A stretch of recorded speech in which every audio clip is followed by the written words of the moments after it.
want to go back to the first day briefly. So on the first day we talked about systems of linear equations, right?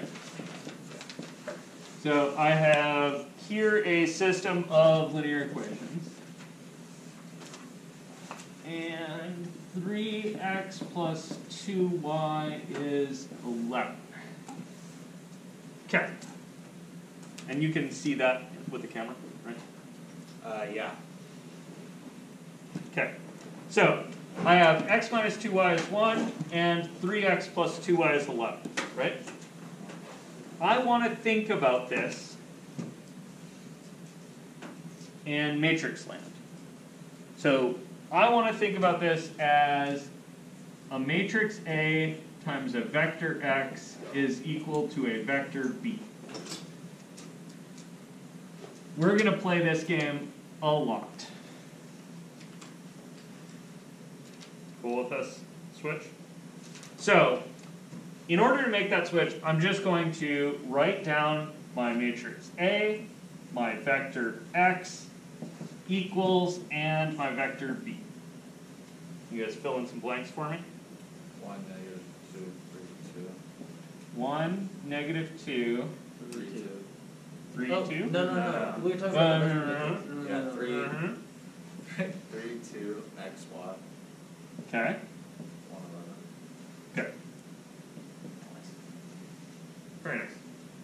Okay, so I want to think about this matrix a little bit. So one way I can think of this thing is I can kind of draw that function picture, right? Yeah. So my claim is that I have over here the kind of domain space. I have a function A being applied, and then over here I have the range space. Okay. Now I'm going to take this opportunity to twist your head off with a word. So this is the domain, yes? You guys all familiar with that? In this case, that's R what? 2? I said, You said 1. yeah. It is 2. Why? Oh. It's 2 by 2? Yeah. Good. It's a 2 by 2 matrix, so it maps R2 to R2. Yeah. Which 2 is which 2? What? Okay. Yeah, this is a 2 by 2 matrix, Yes. right? Yeah. And then we have a 2 by 1. This one It's rows. tells you how many Column. columns it has, Yes. right? It's rows by columns. Yes. So this one tells you how many columns it has, and the number of columns is the size of the domain. So this is a little bit tricky because they seem like they're backwards, right? It should be domain, codomain, or domain range. Yeah. They are in fact domain Then, and codomain. but Yeah, I know.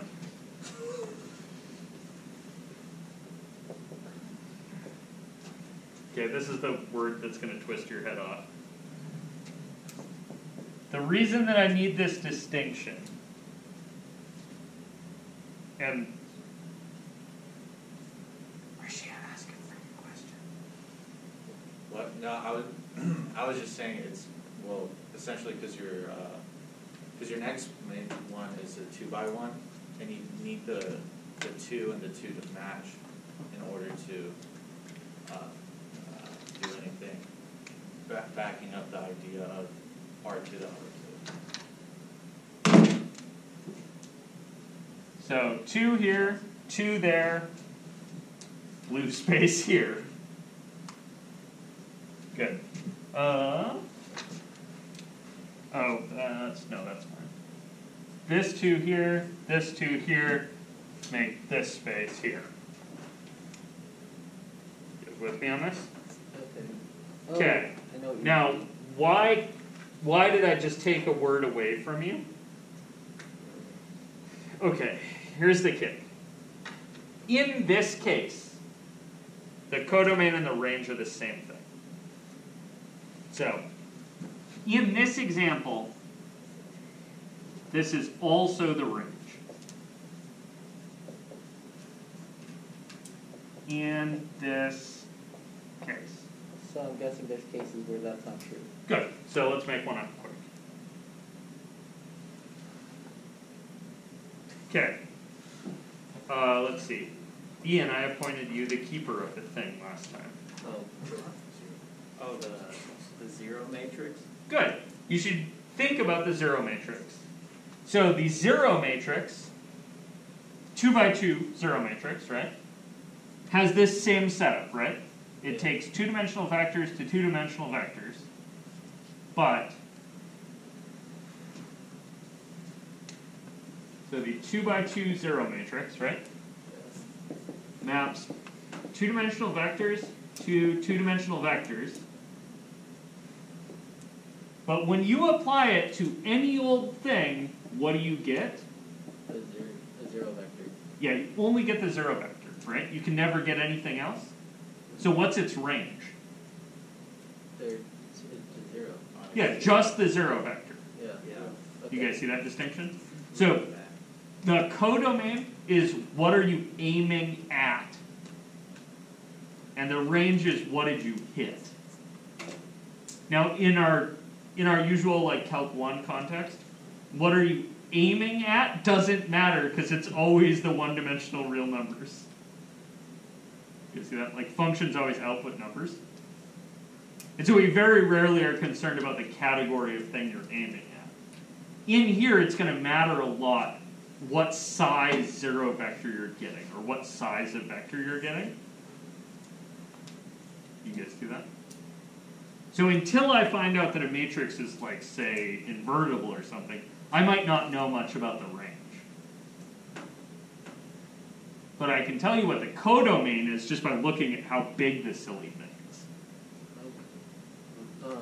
You guys with me on that? So is the reason we're calling it codomain because we're going to talk about the column picture versus the row picture? And we are going to do that, yes. The reason I'm calling it codomain is probably just to confuse you. I don't know the etymology of that word. Probably just to be like meat associated with. Yeah, I suspect that it's the usual meaning in math of the word co, which is like the other thing that's related. So if I have a domain here, the other thing that's related to the domain is going to be kind of where is the domain headed.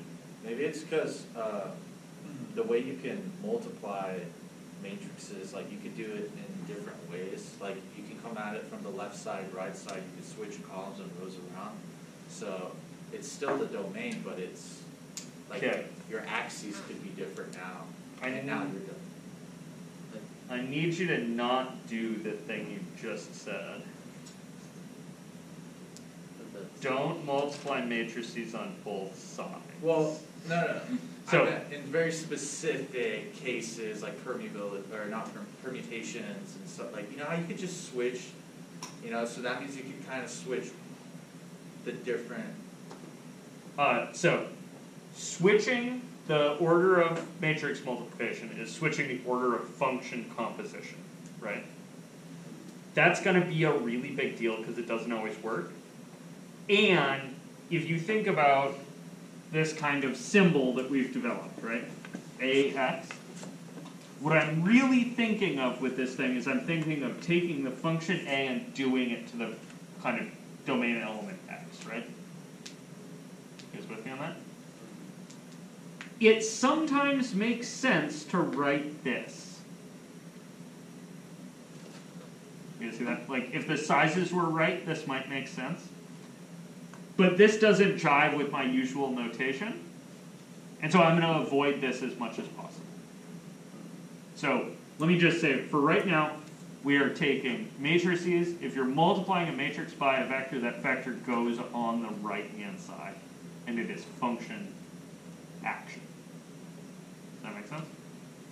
There is a world in which people write vector matrix. Those people are insane. You should not associate with them. That's all I have to say on that. Okay. Any question about this just as an idea? Okay. So let me just draw one last picture here and I'll let some of this go for a second. So the vector 1, 11 lives on which side of this picture? The right.